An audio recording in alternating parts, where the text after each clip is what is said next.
이리로 들어오십시오, 어른. 제 헛간 한 자리 내어드리겠습니다. 25살 청상과부가 마을이 돌멩이로 쫓아낸 한센병 노인 앞에 무릎 꿇고 한 말이었습니다. 시댁에서 쫓겨나 외삼촌댁 헛간에 얹혀 살던 여인이 자기 한 몸 누일 자리도 없으면서 그 노인을 거두어 한 해를 모셨지요. 마을 사람들은 팔자 사나운 년이 병자까지 끌어들였다며 침을 뱉었고 외삼촌마저 그녀를 마을 끄트머리 빈 초가로 내쫓았습니다.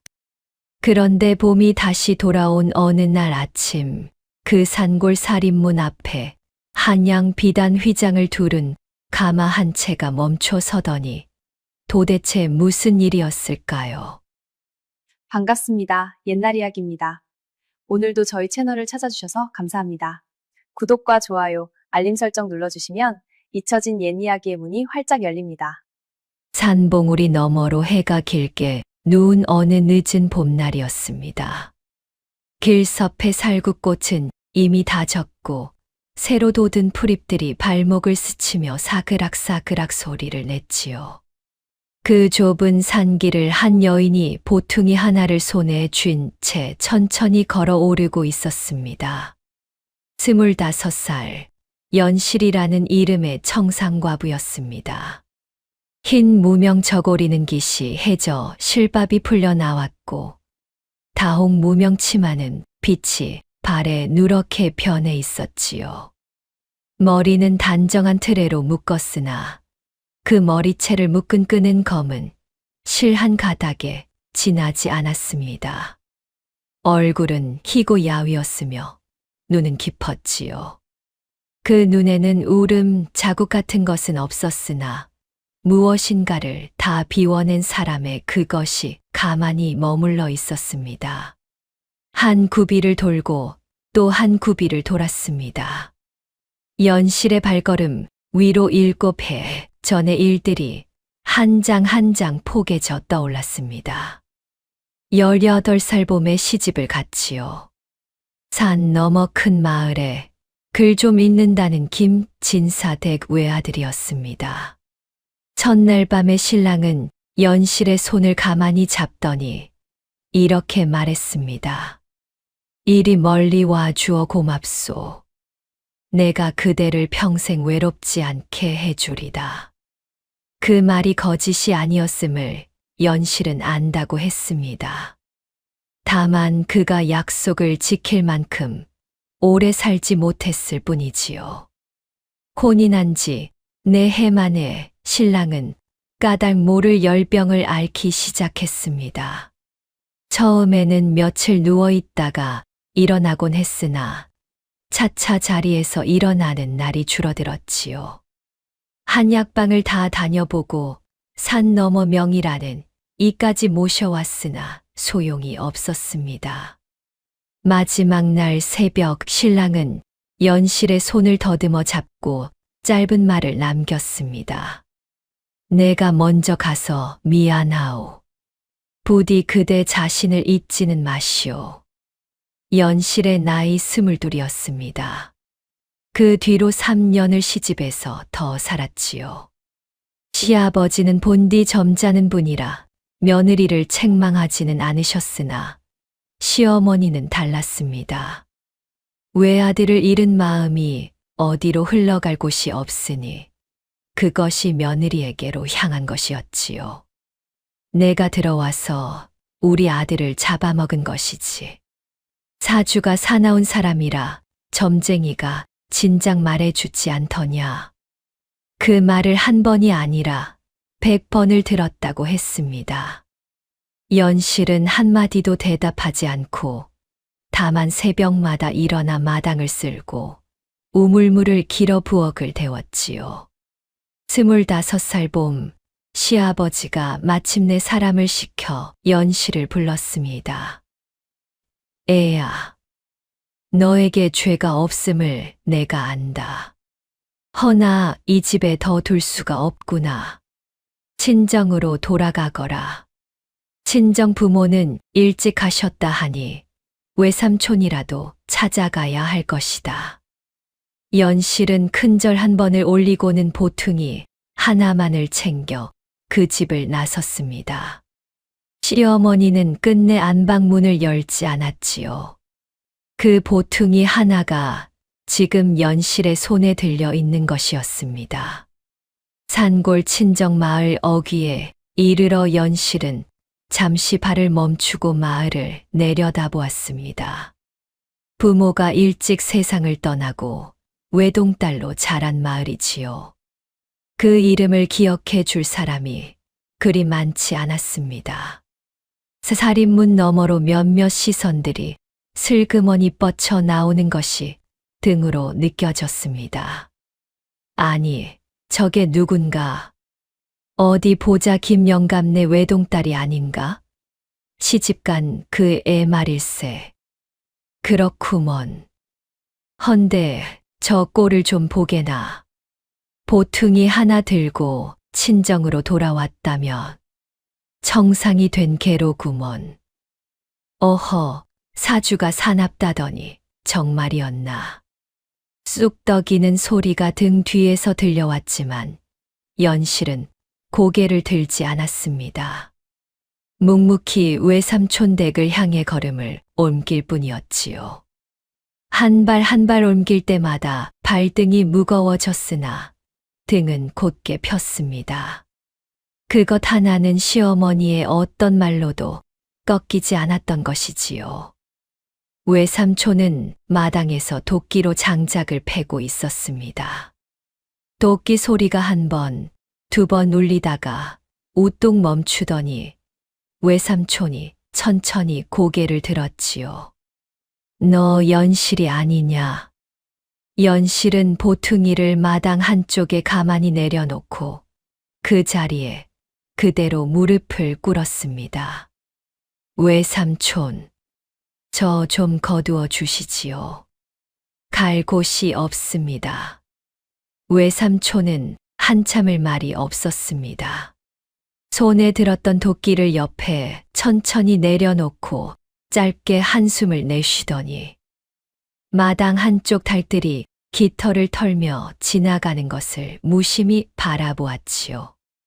시댁은 어찌 되었느냐. 제 사람이 떠난 지 1년이 넘었으니 이제는 저를 두지 않으려 하시지요. 시아버님께서 사람을 시켜 친정으로 돌아가라 하셨습니다. 부엌 쪽에서 외숙모가 슬쩍 얼굴을 내밀었다가 다시 안으로 들어갔습니다. 외삼촌은 고개를 한번 흔들고는 마치 무거운 것을 어쩌지 못해 떨구듯 짧게 말했지요. 헛간 한 칸 비어 있다. 거기서 자고 부엌일이며 밭일이며 거들거라. 친척이라 해서 다른 자리 내어줄 형편은 못 되니 그리 알아라. 사람들 입에 오르내릴 일은 만들지 말고. 고맙습니다, 외삼촌. 연실의 목소리는 떨리지 않았습니다. 다만 눈을 한 번 깊게 감았다가 떴을 뿐이었지요. 헛간이라 해도 사람이 누울 자리는 한 평이 채 못 되었습니다. 한쪽에는 짚이 쌓여 있고 다른 한쪽에는 농기구 몇 가지가 엇갈려 놓여 있었지요. 연실은 짚을 한 아름 끌어다 자리를 펴고 그 위에 보퉁이를 풀어 헌 이불 한 자락을 깔았습니다. 그것이 오늘 밤의 이부자리였습니다. 저녁상은 외숙모가 부엌 토방에 따로 차려두었습니다. 보리쌀 죽 한 그릇, 짠지 한 종지가 전부였지요. 외삼촌의 두 자식, 사촌 오라비와 사촌 누이는 안방상에서 밥을 먹었으나 토방을 한 번도 돌아보지 않았습니다. 안방에서 무어라 두런거리는 소리가 났지요. 오라버니, 저 사람 정말 우리 집에 있을 거예요? 아버지가 그러라셨으니 어쩌겠느냐. 다만 내 친구들 앞에서는 좀 가려라. 저 사람이 외사촌이라는 말은 하지 말고. 그 소리가 헛간까지 또렷이 들렸으나 연실은 한 숟가락을 천천히 떠 입에 넣고 짠지 한 점을 씹었을 뿐이었습니다. 밤이 깊었습니다. 외삼촌 댁의 등잔불이 하나둘 꺼지고 마을 어귀의 개 짖는 소리도 잦아들었지요. 연실은 헛간 집자리 위에 누워 들창 너머로 보이는 좁은 하늘 한 조각을 가만히 바라보았습니다. 별이 꽤 밝았습니다. 문득 시어머니의 마지막 말이 떠올랐습니다. 사주가 사나운 사람이라 점쟁이가 진작 말해주지 않더냐. 그 말이 연실의 가슴에 박힌 지 오래였으나 오늘 마을 어귀에서 들은 쑥덕임도 결국 같은 말이었지요. 사람들은 흉이라는 것을 살갗 위에 자국이나 사주에서만 찾는다고 연실은 생각했습니다. 그러나 정말 두려운 흉은 살갗에 있는 것이 아니라고 그날 밤 연실은 처음으로 또렷이 생각했습니다. 시어머니의 입에서 쏟아지던 말, 시댁 식구들의 곁눈질, 마을 어귀의 쑥덕임. 그것들이 결국 사람의 마음 어딘가에 도사린 흉이라는 것을 말이지요. 사람의 마음에 흉이 있는 편이 더 두려운 것이로구나. 연실은 작은 소리로 한번 그 말을 입 밖에 내어보고는 등을 집자리에 더 깊이 묻었습니다. 들창 너머의 별 한 조각이 흔들리지 않고 그 자리에 있었지요. 다음 날 새벽 연실은 누구보다 먼저 일어나 외삼촌 댁 마당을 쓸었습니다. 부엌에 잿불을 살리고 우물에서 물을 길어 솥에 부었지요. 그렇게 산골 친정 마을에서의 첫 하루가 열렸습니다. 해가 산봉우리 위로 한 뼘 떠올랐을 무렵 연실은 외숙모의 명을 받아 마을 우물가로 물을 길러 나갔습니다. 우물가에는 이미 마을 안악 너덧이 모여 두레박을 번갈아 내리고 있었지요. 연실이 다가서자 한순간 모두의 손이 멈추고 시선이 일제히 그 보퉁이 풀어입은 다홍치마 자락 위로 쏠렸습니다. 김 영감네 외동딸이라더니 정말이로구먼. 청상이 되어 친정으로 왔다지요? 시댁에서 쫓겨났다는 말도 있고. 쉿, 본인 앞에서 그런 말 하지 말게나. 그래도 사람 사주가 어찌 그리 사납단 말이야. 안방에 있던 신랑까지 잡아갔다 하니. 그 말들이 우물둘레를 한 바퀴 도는 동안 연실은 두레박을 천천히 내리고 끌어올렸습니다. 물이 항아리에 차오르는 동안 손등 위로 한 방울이 튀어 떨어졌지요. 연실은 그 차가운 물방울을 한번 보고는 항아리를 머리에 이었습니다. 안녕히들 계십시오. 작게 인사하고는 등을 돌렸습니다. 능 뒤에서 한숨인지 비웃음인지 모를 소리가 한 번 새어 나왔지요. 저 사람 어찌 저리 멀쩡한 척하누. 내라면 부끄러워서라도 얼굴을 못 들겠네. 아니, 자네는 시집을 안 가봐서 그러는 게야. 사람 마음이 어디 자기 뜻대로 되더냐.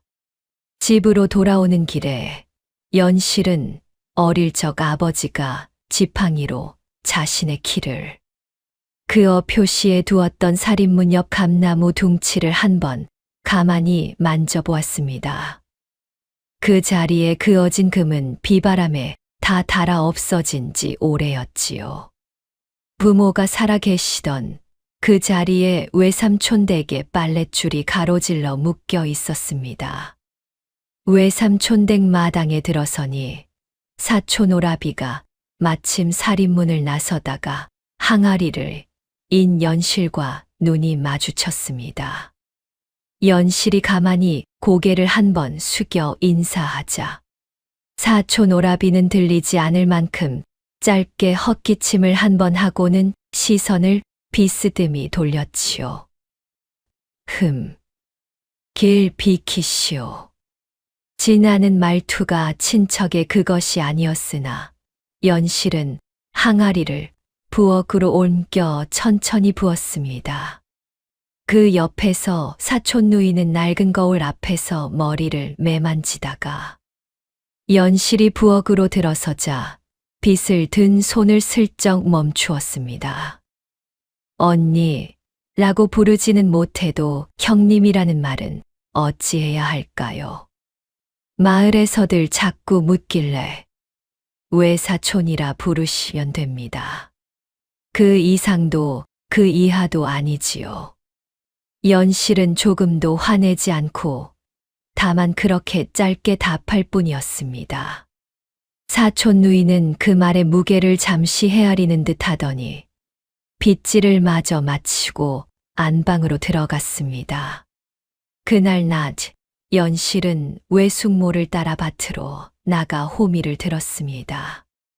봄밭의 흙은 따뜻했고 무릎 아래 돋은 풀들 사이로 작은 벌레들이 부지런히 움직이고 있었지요. 연실은 한참을 호미질하다가 잠시 손을 멈추고 멀리 산자락을 한번 바라보았습니다. 그 산이 어릴 적 아버지가 약초를 캐러 다니시던 그 산이었지요. 아버지, 어머니, 저 왔습니다. 작은 소리였으나 봄바람이 그 말을 산자락 쪽으로 살짝 옮겨갔습니다. 밤이 다시 찾아오고 헛간 집자리에 누워 들창 너머의 좁은 하늘 한 조각을 바라보면서 연실은 어제와 같은 그 한마디를 다시 한 번 마음속으로 굴렸습니다. 사람의 마음에 흉이 있는 편이 더 두렵구나. 그 생각이 처음에는 슬프게 오더니 곱씹을수록 어쩐지 단단한 무엇으로 굳어졌지요.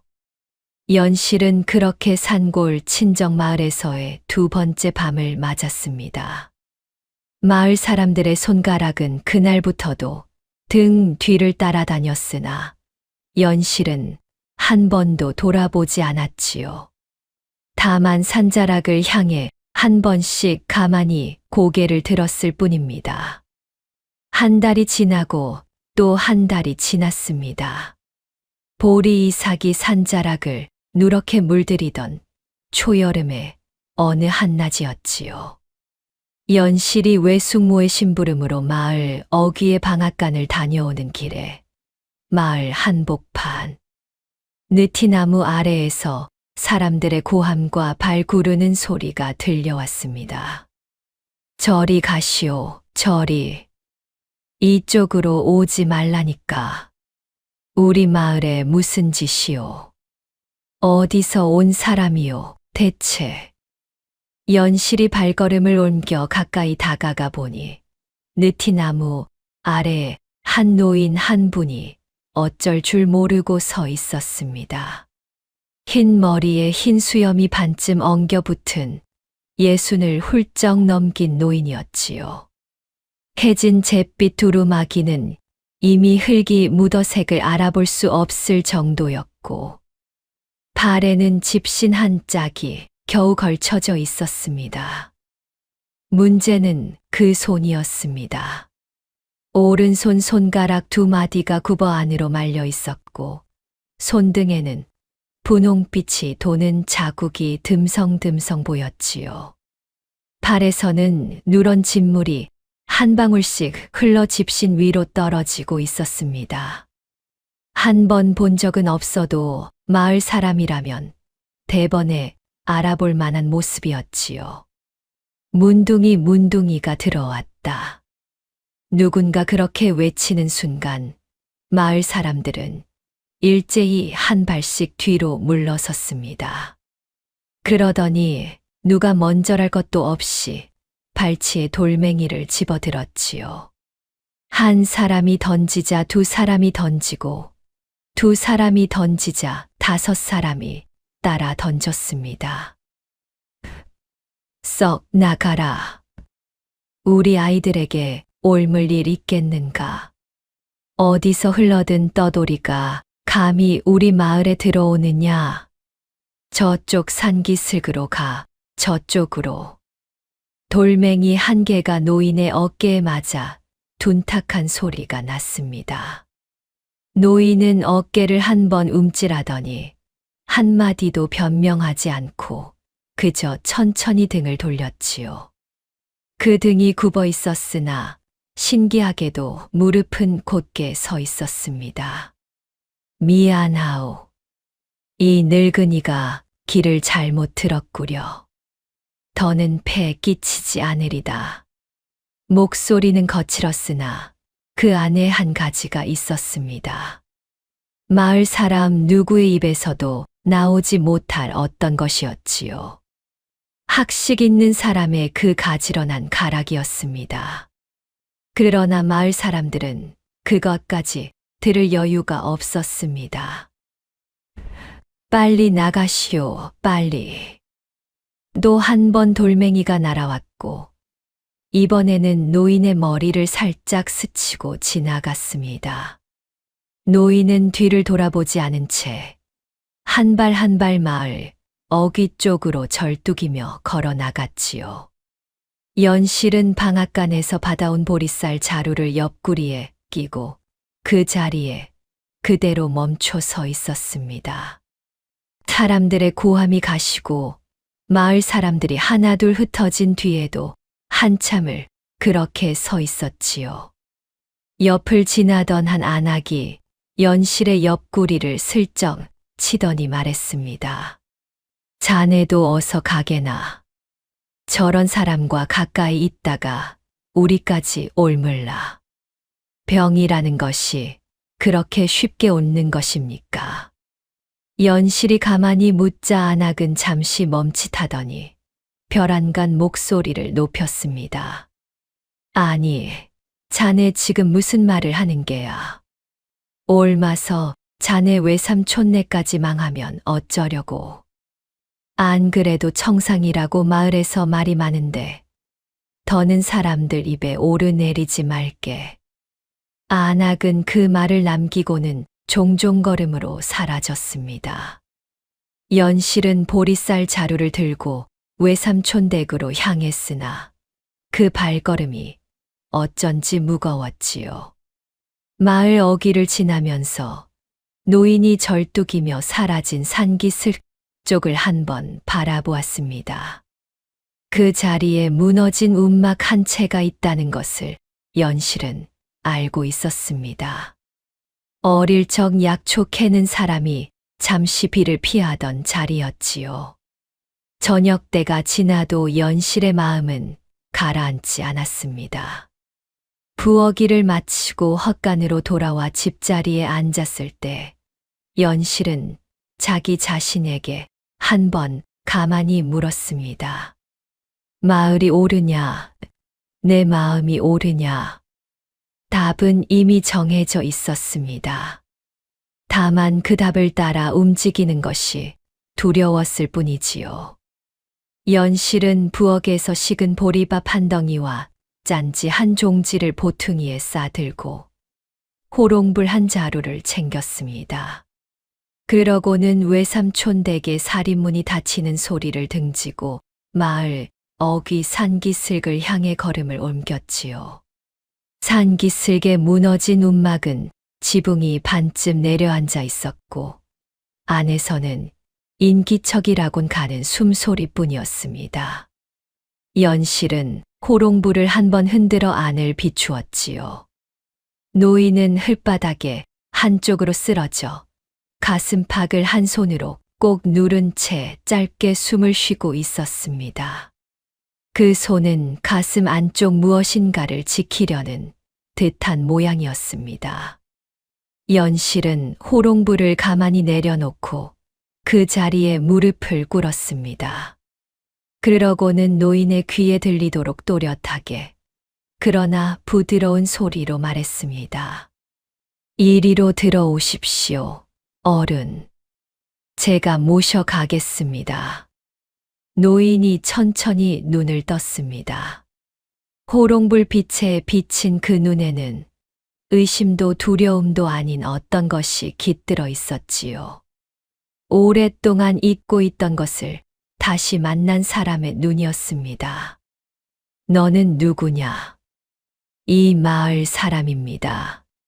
저 아래 외삼촌 댁 헛간 한 자리 모셔드릴 수 있으니 따라오시지요. 마을이 너를 가만두지 않을 것이다. 가만두고 가만두지 않고는 어른께서 결정하실 일이 아니지 않습니까? 어서 일어나시지요. 연실이 한쪽 어깨를 받쳐 노인을 일으켰습니다.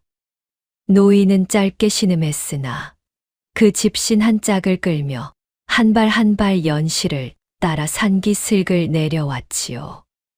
외삼촌 댁의 등잔불은 이미 다 꺼져 있었습니다. 연실은 살인문을 살짝 열고 노인을 자기 헛간 집자리 한쪽으로 모셨습니다. 자기는 집 다발을 끌어다 다른 한쪽에 자리를 폈지요. 오늘 밤은 여기서 쉬시지요. 따뜻한 죽 한 그릇 끓여 가져오겠습니다. 그러나 그 죽이 부엌에서 끓기도 전에 외삼촌 댁의 안방 문이 벌컥 열렸습니다. 외삼촌이 도끼 자루를 들고 마당으로 나섰지요. 어둠 속에서도 그 광대뼈가 도드라지게 보였습니다. 내 인연, 내가 우리 집에 사람을 들여, 그것도 저런 병자를 들여. 연실은 부엌에서 솥뚜껑을 가만히 내려놓고는 마당으로 나와 외삼촌 앞에 섰습니다. 외삼촌, 마을 어귀에서 다 죽어가는 어른을 두고 올 수가 없었습니다. 다 죽어가는 사람이라면 그것이 천명이지.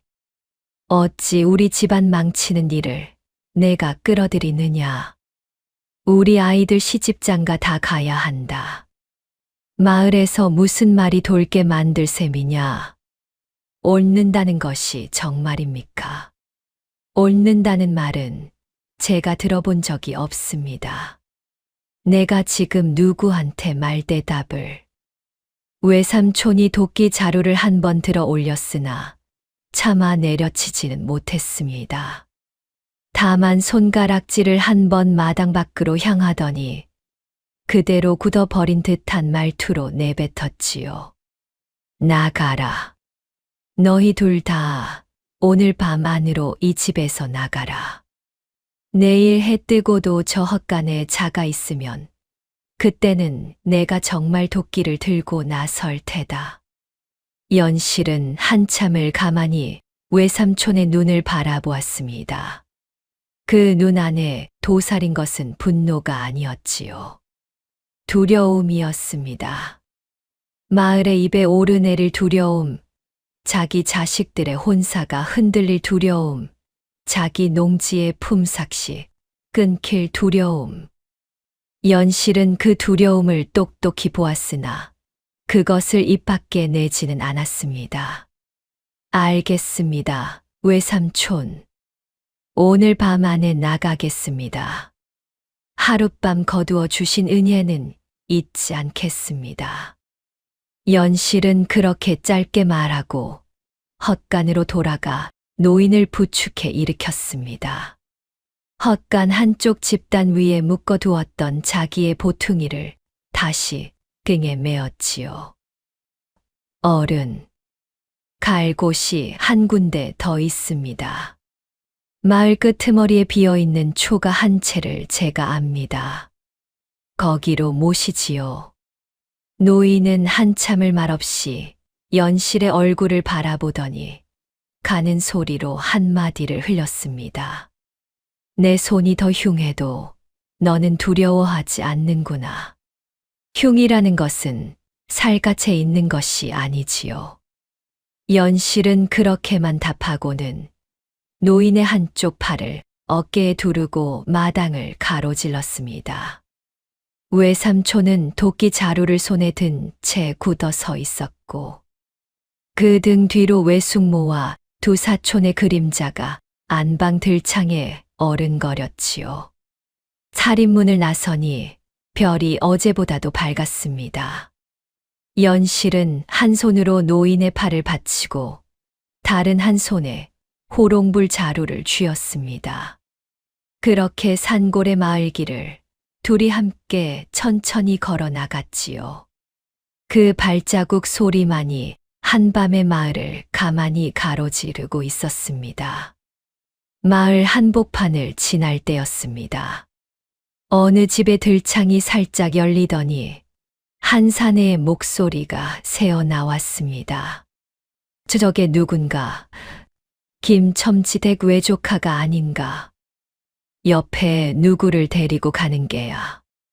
한밤중에 저 꼴은 곧이어 다른 들창이 한짝 열렸고 또 다른 들창이 한짝 열렸습니다. 마을의 등잔불이 하나둘 다시 켜지며 사람들의 시선이 한밤의 살인문 너머로 일제히 뻗쳐 나왔지요. 누군가 깊은 한숨을 내쉬는 소리가 들렸고 또 누군가는 짧게 혀를 차는 소리가 들렸습니다. 저 사람 정말 사람도 아닌 게야. 자기 외삼촌네까지 망하게 하려는 게 아닌가. 쉬, 들리겠네. 헌데 어디로 가는 게야. 한밤중에 저 노인을 끌고 마을 끄트머리 빈 초가 쪽이 아닌가. 그쪽 말고는 갈 데가 없을 텐데. 그 말들이 마을길의 양쪽에서 한꺼번에 들려왔지만 연실은 한 번도 고개를 돌리지 않았습니다. 다만 노인의 팔을 받친 손에 힘을 한 번 더 주었을 뿐이었지요. 노인은 절뚝이는 발에서 진물이 한 방울씩 떨어졌으나 그 또한 한마디 신음도 내지 않았습니다.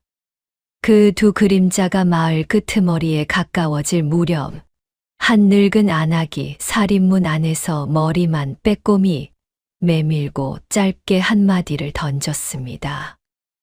저 색시 외삼촌네에서 나오는 길이지. 거기 마을 끄트머리 초가 그 집 마당 한쪽에 두레박이 아직 걸려 있을 게야. 우물물은 마실 수 있을 게다. 말투는 무뚝뚝했으나 그 안에 가는 한 줄기가 있었습니다.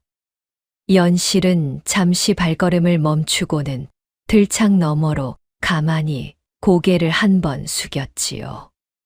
고맙습니다. 그리고는 다시 묵묵히 걸음을 옮겼습니다.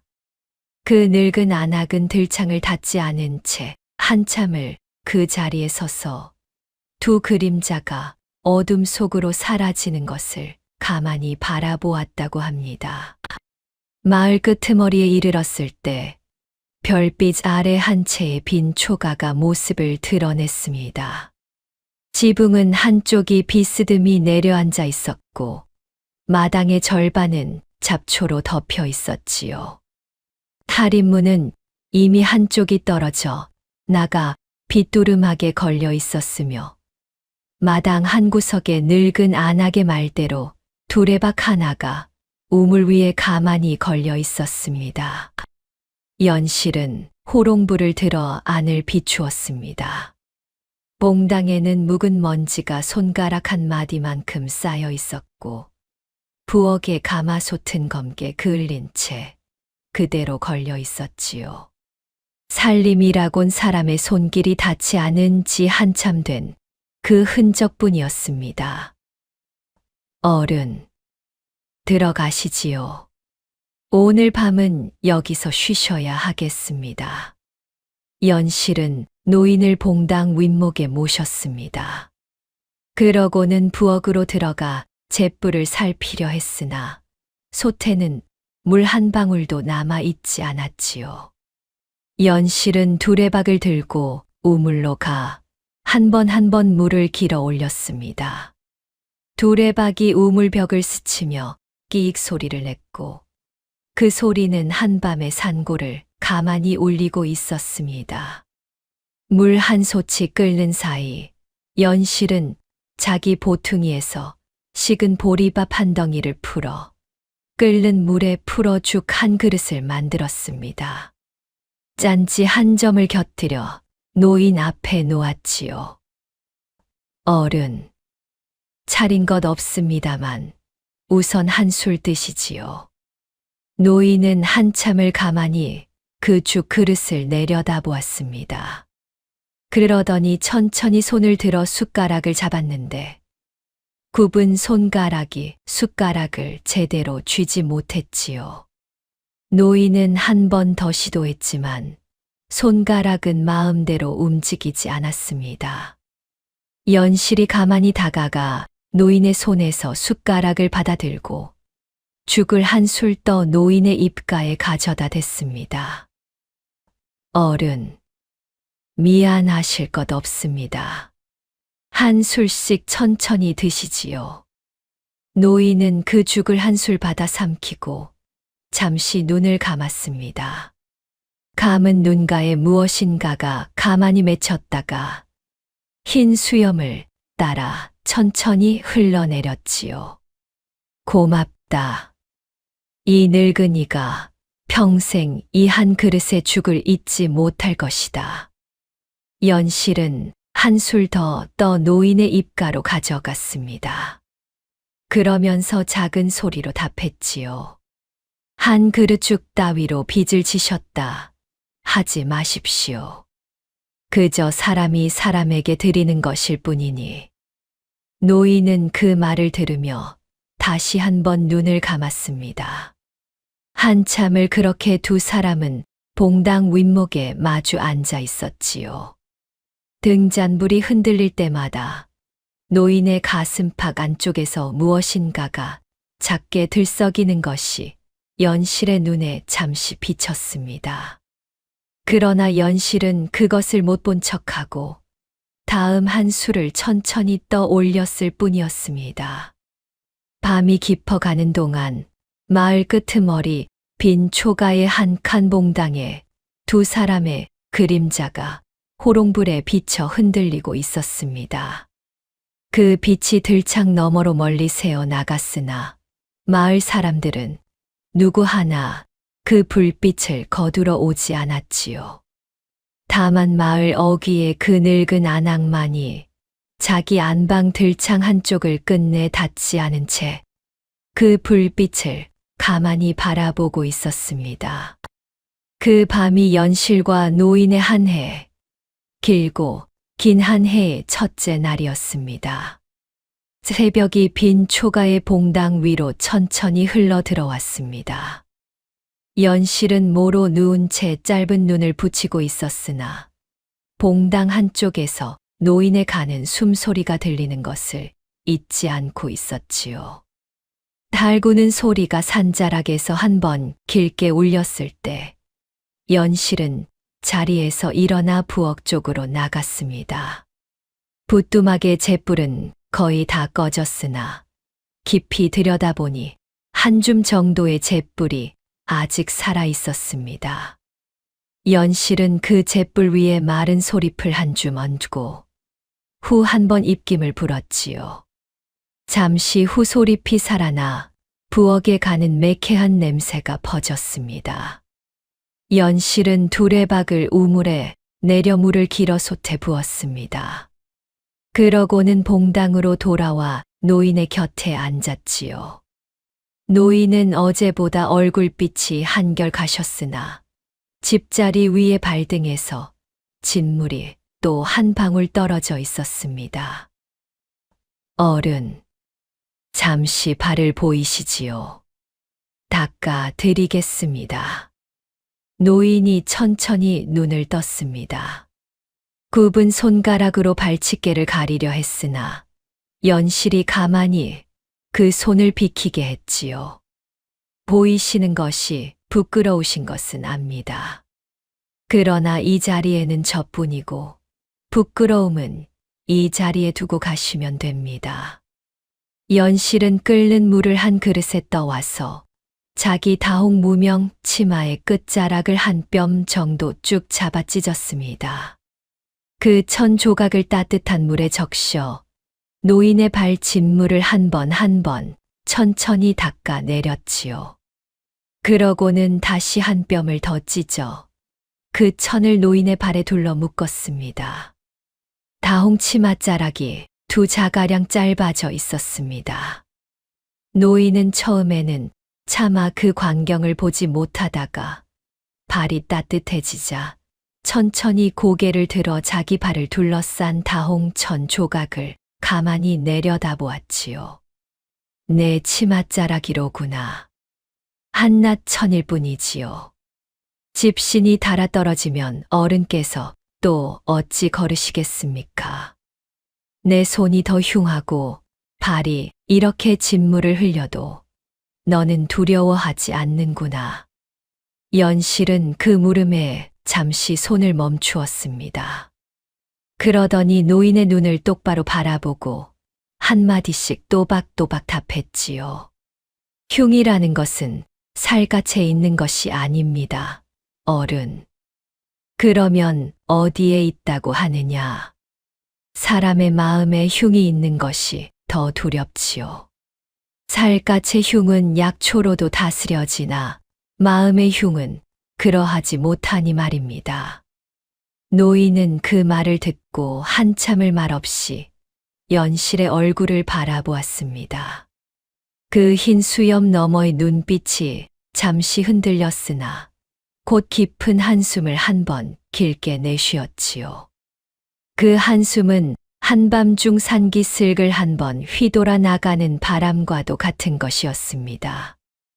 내가 한평생을 그 한마디를 들으려 헤매었던 모양이다. 무슨 말씀이신지요? 노인은 답하지 않았습니다. 다만 연실의 손을 가만히 한번 잡으려 했으나 자기 손가락이 굽어 잡히지 않자 그 손을 도로 거두어 가슴팍 안쪽으로 가져갔지요. 그 안쪽 어딘가에 무엇인가 작은 것이 있는 것을 연실은 어렴풋이 알아챘으나 묻지 않았습니다. 날이 밝았습니다. 연실은 산자락으로 약초를 캐러 나섰지요. 어릴 적 아버지가 산을 오르내릴 때 옆에서 따라다녔던 바로 그 길이었습니다. 아버지는 약초 한 뿌리를 캘 때마다 연실에게 그 잎의 모양을 가르쳐 주셨지요. 이건 의알이란다. 잎이 새씩 모여나는 것이지. 발에 진물에 좋다. 이건 황기야. 줄기에 잔털이 있고 꽃이 노랗게 피지. 기를 살려주는 약초란다. 연실은 그 가르침을 잊지 않고 있었습니다. 늦봄의 산자락에는 아직 약초가 한참 자라 있었지요. 연실은 무릎을 꿇고 한 뿌리, 두 뿌리 정성껏 캐어 광주리에 담았습니다. 광주리가 반쯤 차자 산허리에 걸린 해를 한번 올려다보고는 마을 끄트머리 초가로 다시 내려갔지요. 빈 초가에 돌아왔을 때 노인은 봉당 윗목에 앉아 햇빛 한 자락을 받고 있었습니다. 그 눈을 가만히 감고 마치 햇빛 그 자체를 음미하는 사람의 모양이었지요. 연실이 들어서자 노인은 천천히 눈을 떴습니다. 약초를 캐어왔구나. 네. 의아리와 황기를 캤습니다. 발에 의아리를 다려 바르고 황기는 끓여 드시지요. 그것을 어찌 다 아느냐. 아버지께서 약초꾼이셨지요. 어릴 적부터 따라다녔으니 잎의 모양 정도는 잊지 않고 있었습니다. 노인은 잠시 입가에 가는 미소를 지었습니다. 그 미소는 한 번 보면 잊히지 않을 만큼 깊은 것이었지요. 아버지가 좋은 분이셨던 모양이로구나. 좋고 나쁨을 말하기에는 너무 일찍 하셨습니다. 연실은 부엌으로 들어가 의아리를 다렸습니다. 약초의 매캐한 냄새가 부엌에서 봉당으로, 봉당에서 마당으로 천천히 퍼져나갔지요. 그 냄새가 살인문 너머에 가까운 살인문에까지 흘러갔을지도 모르는 일이었습니다. 그러나 마을 사람 누구도 그 냄새를 따라 빈 초가에 들어서지는 않았지요. 낮이 지나고 저녁이 또 지났습니다. 연실은 노인의 발에 의아리 즙을 한 번 정성껏 발랐고 환기 끓인 물을 한 잔씩 떠 노인 앞에 놓았습니다. 노인은 그것을 한 모금씩 천천히 마셨지요. 내 이름이 무엇이냐? 며칠이 지난 어느 저녁, 노인이 처음으로 연실의 이름을 물었습니다. 연실입니다, 어른. 김영감의 외동딸이지요. 연실이라 좋은 이름이로구나. 연꽃 한 송이가 진흙에 핀다 하지 않더냐. 진흙이 어디 있다고요. 다만 산골일 뿐인데요. 진흙이 어디 있겠느냐. 여기 다 있지. 다만 그 진을 위에서 너 같은 한 송이가 어찌 피었느냐. 그것이 늙은이가 하루 종일 헤아려 보는 일이다. 연실은 그 말에 답하지 않고 다만 환기 끓인 물 한 잔을 노인 앞에 다시 놓았습니다. 날이 가고 또 날이 갔습니다.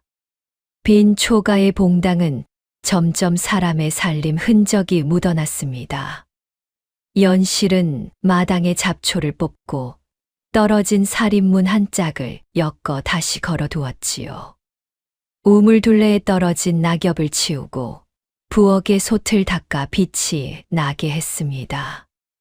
노인은 그 모든 것을 봉당 윗목에 앉아 가만히 바라볼 뿐이었지요. 어느 저녁 무렵이었습니다. 연실이 부엌에서 저녁상을 차리고 있을 때 노인이 봉당 한쪽에서 가는 한숨을 한 번 길게 내쉬었습니다. 연실아, 네, 어른. 내 손가락이 굽어 나는 평생 누구의 손도 제대로 잡지 못하고 살았다. 사람의 손이라는 것은 잡아야 손이 되는 것 아니더냐. 헌데 너는 이 굽은 손도 두려워하지 않는구나. 연실은 부엌에서 손을 멈추고 봉당 쪽으로 천천히 나왔습니다.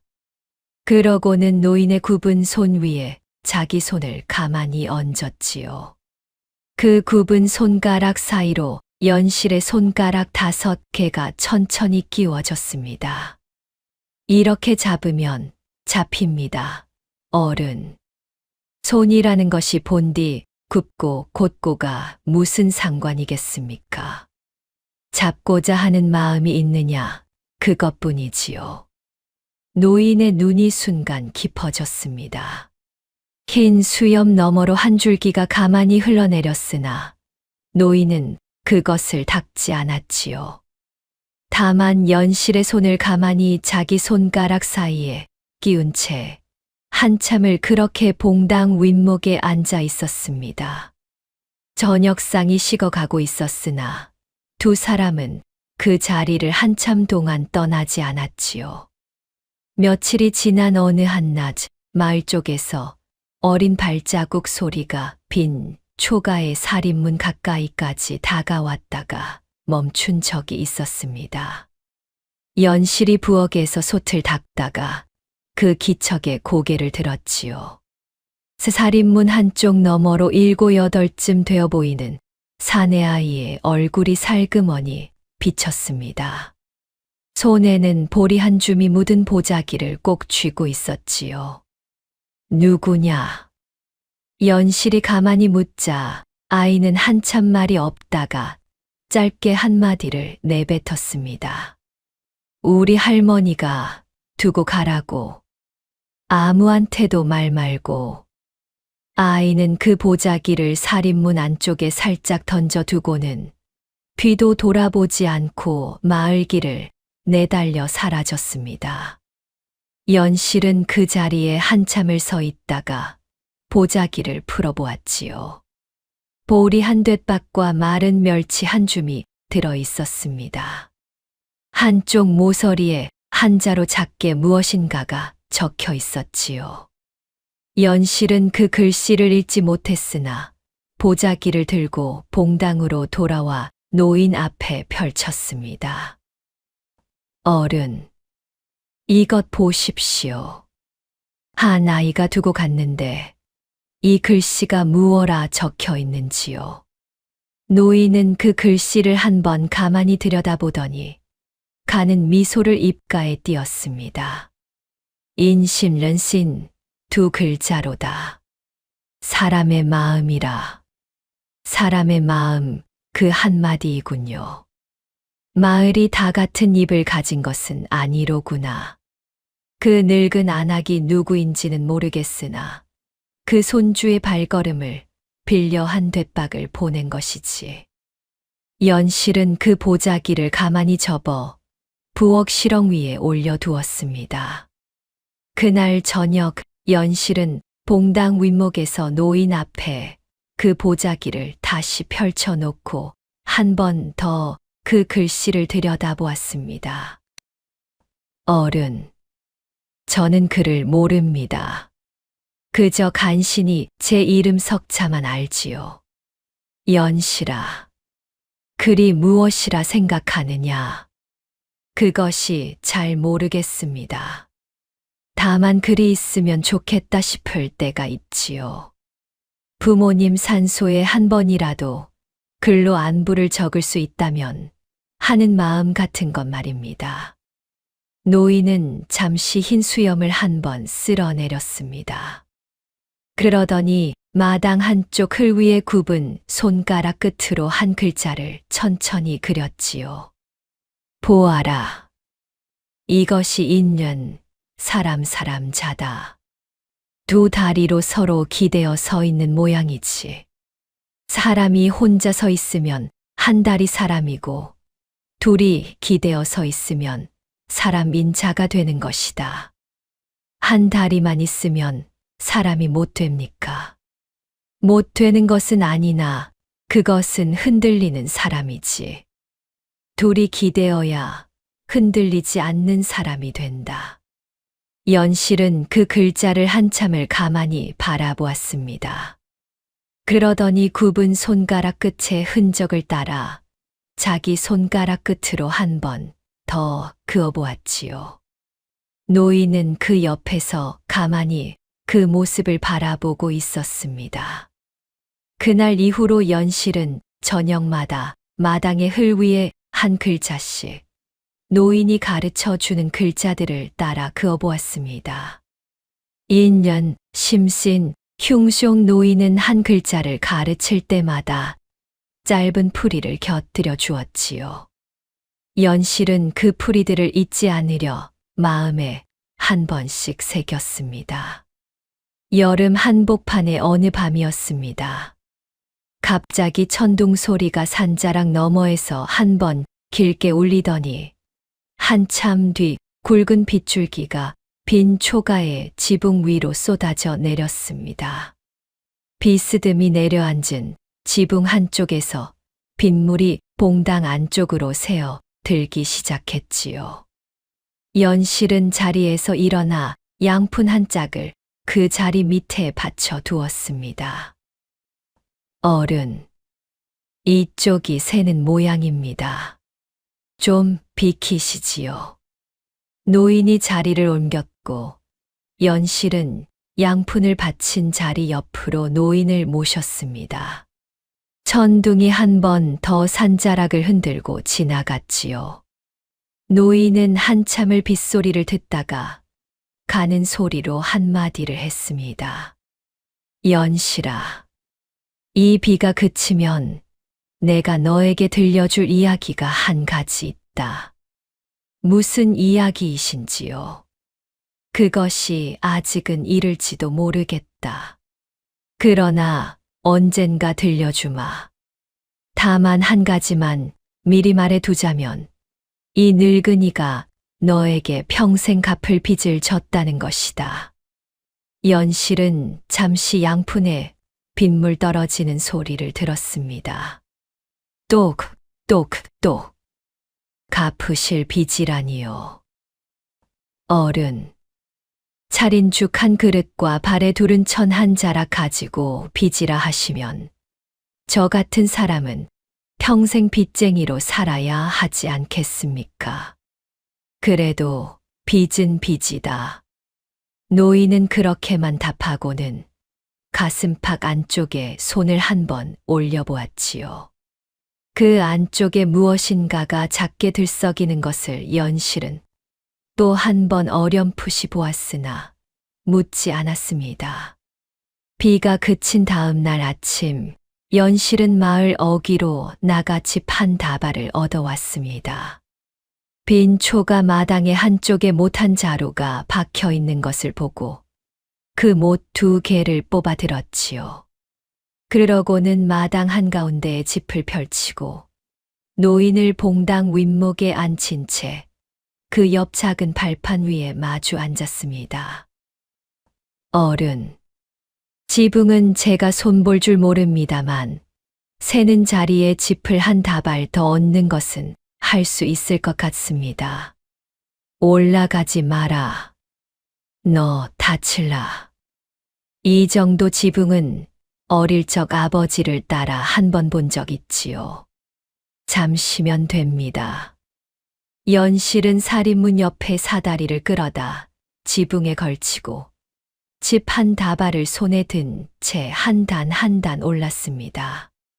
노인은 봉당에서 가만히 그 모습을 바라보다가 가는 한숨을 한 번 내쉬었지요.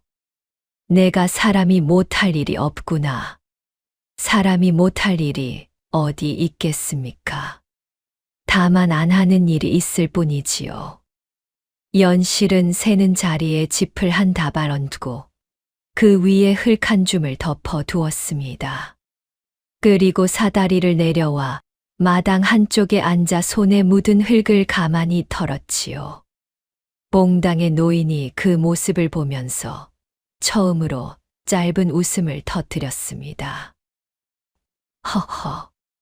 늙은이가 너를 보고 있으면 한평생 무엇을 해왔나 싶구나. 무엇을 해오셨는지 저는 모르나 어른께서 무엇을 해오셨든 그것이 사람을 살리는 일이었으리라 짐작합니다. 노인은 그 말을 듣고 한 번 더 흰 수염을 쓸어내렸습니다. 그러더니 가만히 고개를 끄덕였지요. 사람을 살리려 했다. 다만 모든 사람을 살리지는 못했다.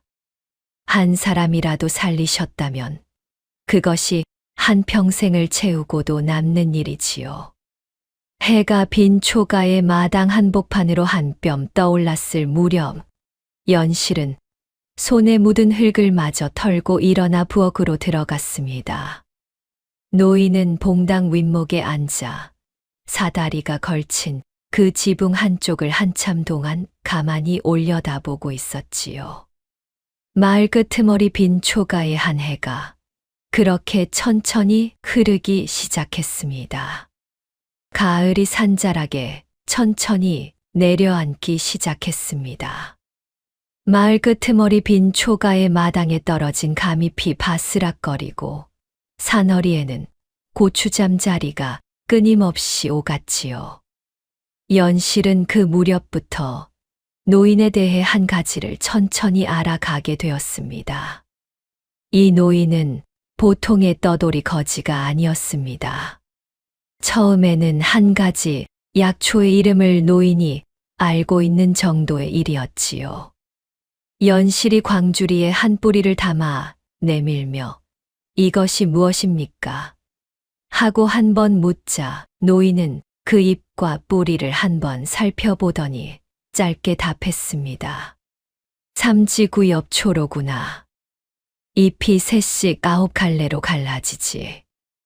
양기를 살리고 풍을 다스리는 약초다. 잎이 셋씩 9갈래라는 것은 어찌 아십니까? 산속의 사람마다 그 잎을 다 세어보지는 않을 텐데요. 늙은이가 한때 약초를 만지던 일이 있었다. 연실은 그 말에 더 묻지 않았으나 그 뒤로도 노인이 모르는 약초가 좀처럼 없다는 것을 알게 되었습니다.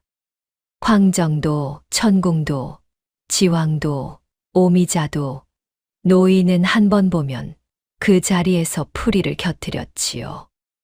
잎의 모양과 뿌리의 빛깔, 무슨 절기에 캐야 하는지, 어떤 부위에 써야 하는지를 한 번도 더듬는 일 없이 일러주었습니다. 또 한 가지 이상한 일이 있었습니다. 연실이 어느 저녁 마당의 흙 위에 그날 노인이 가르쳐 준 글자를 따라 그어보고 있을 때였습니다. 노인은 봉당 윗목에 앉아 그 모습을 보다가 곁에 있던 마른 소립 끝으로 자기 무릎 옆 흙 위에 한 줄 글을 가만히 그어두었지요. 연실이 다 그어보고 고개를 들어 그 글을 보았는데 그것은 한 글자도 알아볼 수 없는 한문 한 줄이었습니다. 어른, 이것이 무슨 글입니까? 아무것도 아니다. 늙은이가 한 줄 옛 시구를 적어본 것뿐이로구나. 옛 시구라니요. 어디서 들으신 시이신지요?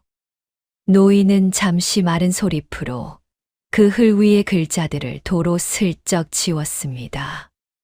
그러면서 가는 소리로 답했지요. 한양에서 들었다. 연실은 그 한마디에 한참을 가만히 있었습니다.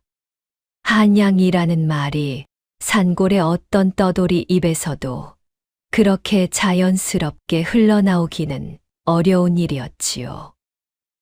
어른, 한양에서 오신 적이 있으십니까? 한 번쯤은 살았던 적이 있었지. 한양 어디에 사셨는지요? 그것은 묻지 마라. 늙은이가 잊어야 할 일이다. 그러나 노인은 며칠 뒤 또 한 번 그 한양이라는 말을 입에 올렸습니다. 연실이 부엌에서 저녁상을 차리고 봉당 윗목에 와 앉았을 때였지요. 노인은 그날따라 굽은 손가락을 깍지 끼고 한참을 봉당 들창 너머의 산자락을 바라보더니 천천히 입을 열었습니다. 연실아, 너는 30년 전쯤 한양에 어떤 일이 있었는지 무어 들은 바가 있느냐? 30년 전이라 하시면 제가 태어나기도 전이지요. 산골에 그런 이야기가 흘러 들어올 리도 없거니와 들어왔어도 제가 그것을 헤아릴 나이가 아니었습니다. 그렇구나. 그 일을 아는 사람도 이제는 한양에도 몇 사람 남지 않았을 것이다. 무슨 일이 있었던 것입니까? 노인은 짧게 미소를 짓더니 고개를 한번 가로저었습니다. 내가 알아서 좋을 것이 없는 일이다. 다만 한 가지, 그때 한양에서 한 사람이 죽지 않아도 좋았을 자리에서 죽었고, 또 한 사람이 살지 않아도 좋았을 자리에서 살았다. 그 정도만 알아두려무나. 연실은 그 말을 한참 곱씹었으나 그 이상을 묻지는 않았지요. 노인이 입을 닫고자 하면 그 자리에 살인문 한 짝이 닫히는 것이었습니다. 가을이 더 깊어진 어느 밤이었습니다. 연실은 부엌에서 솥을 닦고 봉당으로 돌아가려다가 봉당의 등잔불이 가만히 흔들리는 것을 보고 발걸음을 멈추었지요.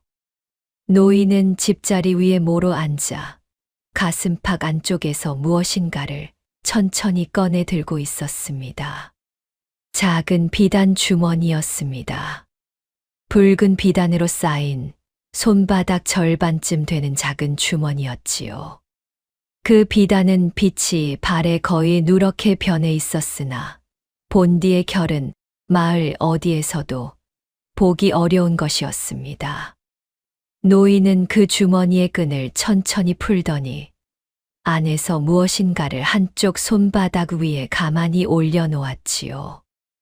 연실은 부엌 문턱에서 그 광경을 보고는 한 발자국 뒤로 물러섰습니다.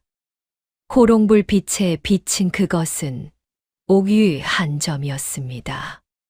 손가락 2마디 정도 크기의 둥글고 매끄러운 옥패였지요.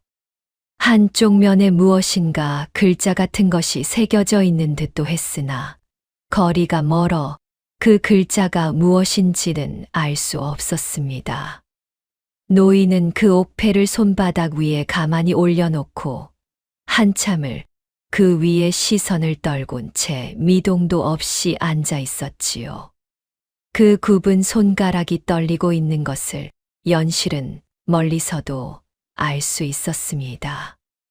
연실은 부엌 문턱에서 한 발자국 더 뒤로 물러서 그대로 부엌으로 돌아왔습니다.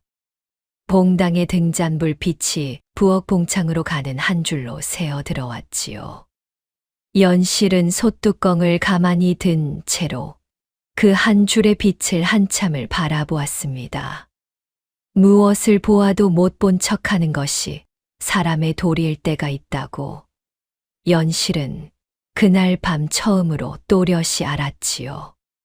노인이 비단 주머니를 다시 가슴팍 안쪽에 거두어 넣는 소리가 가만히 들렸습니다. 잠시 후 봉당의 등잔불이 한번 길게 흔들리더니 노인의 가는 한숨이 한 번 봉당을 가로질러 부엌의 봉창까지 흘러왔지요. 내가 너에게 평생 갚을 빚을 졌구나. 그 한마디가 가는 소리였으나 부엌의 연실에게는 산골의 천둥 소리보다 또렷이 들렸습니다. 연실은 솥뚜껑을 천천히 소 뒤에 도로 얹고 한참을 그 자리에 서 있었지요. 그러더니 부엌 문턱을 넘어 봉당 윗목으로 천천히 걸어 나갔습니다. 노인은 다시 집자리 위에 모로 누워 호롱불 빛이 닿지 않는 그늘 쪽으로 얼굴을 묻고 있었지요. 어른, 빚이라 하지 마십시오. 빚이라는 말이 한 번, 2번 입에 오르면 함께 사는 일이 어찌 편안하겠습니까? 그래도 갚지 않으면 안 되는 빚이 있다. 갚지 않으셔도 저는 손해본 것이 없으니 그저 잊으시지요. 잊으시고 오늘 저녁상이나 한 술 더 드시지요. 연실은 부엌으로 돌아가 식은 죽 한 그릇을 다시 데워 가져왔습니다. 노인 앞에 그 그릇을 가만히 놓고 자기는 한 발자국 떨어진 자리에 마주 앉았지요. 노인은 그 죽 한 그릇을 한참을 바라보다가 천천히 굽은 손가락으로 숟가락을 잡았습니다. 그 손가락이 어쩐지 처음 만났을 때보다는 조금 덜 굽어 있는 듯도 했으나 연실은 그 또한 못 본 척하고 자기 죽 한 술을 떴을 뿐이었습니다. 가을 밤바람이 마당의 감나무를 한번 흔들고 지나갔습니다. 봉당의 등잔불이 한 번 더 길게 흔들렸고 노인의 가슴팍 안쪽 비단 주머니는 그 그늘 속에 가만히 묻혀 있었지요. 며칠이 더 지나 첫서리가 마당에 살짝 내린 어느 새벽이었습니다. 연실이 봉당 윗목에 앉은 노인의 발을 보아드리려다가 발등에 자국이 한 점 더 옅어진 것을 알아챘지요. 처음 만났을 때 진물이 뚝뚝 떨어지던 그 발이 이제는 진물이 한 방울 정도로 줄어 있었습니다. 분홍빛 자국도 한 자국이 사라지고 손등에 자국 두엇이 그 빛깔을 잃기 시작한 듯도 했지요. 연실은 그것을 한참을 가만히 보았습니다. 어른, 발이 한결 가벼워지신 듯도 합니다. 그러냐? 노인은 그 한마디만 짧게 답하고는 굽은 손가락을 한번 자기 손바닥 위에 천천히 펴보았습니다. 펴려 했으나 다 펴지지는 않았지요. 다만 처음보다는 한 마디 정도 더 펴지는 듯한 그 모양이었습니다. 연실은 그것을 보고도 묻지 않았으나 가는 의문 한 줄기가 마음 한쪽에 자리를 잡았지요. 어른의 병이 한 해 사이에 가벼워지는 것이 있을 수 있는 일인가. 그러나 연실은 그것을 입 밖에 내지 않았습니다. 묻지 않는 것이 사람의 자리를 지키는 일이라고 마음에 한 번 새기고는 그 의문을 봉당 그늘 속에 그대로 묻어두었지요. 가을이 저물고 산자락이 한 번, 두 번 누렇게 물들어 떨어지는 동안 연실은 노인을 위해 산속을 더 깊이 들어가 약초를 캐어왔습니다. 노인은 그 약초들을 보고는 한 번 한 번 풀이를 곁들여 주었지요. 어떤 약초는 절기를 놓치면 약효가 절반으로 줄어든다고 했고, 어떤 약초는 한 번 끓일 때 반드시 다른 한 가지를 곁들여야 한다고 했습니다. 연실은 그 가르침을 잊지 않으려 마음에 한 번씩 더 새겼지요. 어느 날 밤이었습니다. 연실이 부엌의 잿불을 살피고 봉당으로 돌아오자 노인은 또 한 번 가슴팍 안쪽에 그 비단 주머니를 꺼내어 손바닥 위에 가만히 올려놓고 있었습니다. 그 손이 처음보다 덜 떨리고 있는 것을 연실은 보았지요. 노인의 입술이 가는 소리로 무엇인가 한 줄을 읊고 있었으나 그 말은 부엌의 봉창까지는 닿지 않았습니다. 다만 그 한 줄의 가락만이 한양 어디 옛 글방에 그것을 닮아 있는 듯 했지요. 연실은 부엌 문턱을 넘지 않고 그 자리에 한참을 서 있다가 다시 부엌으로 살짝 돌아와 솥뚜껑을 가만히 들어 안에 죽을 한 번 저었습니다. 가을이 마침내 다 갔습니다. 첫눈이 산자락에 한 번 가만히 내려앉은 어느 아침, 연실은 마당에 떨어진 마지막 감잎을 비로 쓸어 모으면서 봉당 윗목에 앉아 그 모습을 바라보는 노인을 한 번 가만히 돌아보았지요. 노인은 그날 처음으로 가는 미소를 입가에 띤 채 마당의 첫눈을 한참을 바라보고 있었습니다. 어른, 첫눈입니다. 올해도 한 해가 다 가는 모양이지요. 한 해가 다 가는 것이 너에게는 어떤 것이냐? 한 해가 가는 것이지요. 다만 한 해 전과 한 해 뒤가 무엇이 다르냐고 물으시면 그것은 한 사람의 마음에 무엇이 한 줄 그어졌느냐의 문제일 것입니다.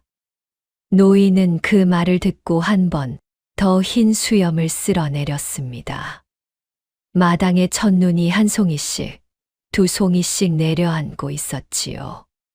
봉당의 등잔불은 그 첫눈을 비추지 않았으나 그 빛이 노인의 흰 머리 위에 가만히 한 자락 비치고 있었습니다. 겨울이 그렇게 빈 초가의 마당으로 한 발자국 한 발자국 다가오고 있었지요. 겨울이 산골 마을에 한 자, 두 자 깊이 쌓였습니다. 살인문 위로 눈이 한 번, 두 번 쌓이고 마당 끝에 감나무 가지는 빈 초가의 들창 너머에서 가른 자락이 늘어졌지요. 부엌 시렁 위에 보리 항아리는 어느 날 아침에 보니 바닥이 조금 보였고 그 다음 날 아침에 보니 그 바닥이 더 넓어져 있었습니다.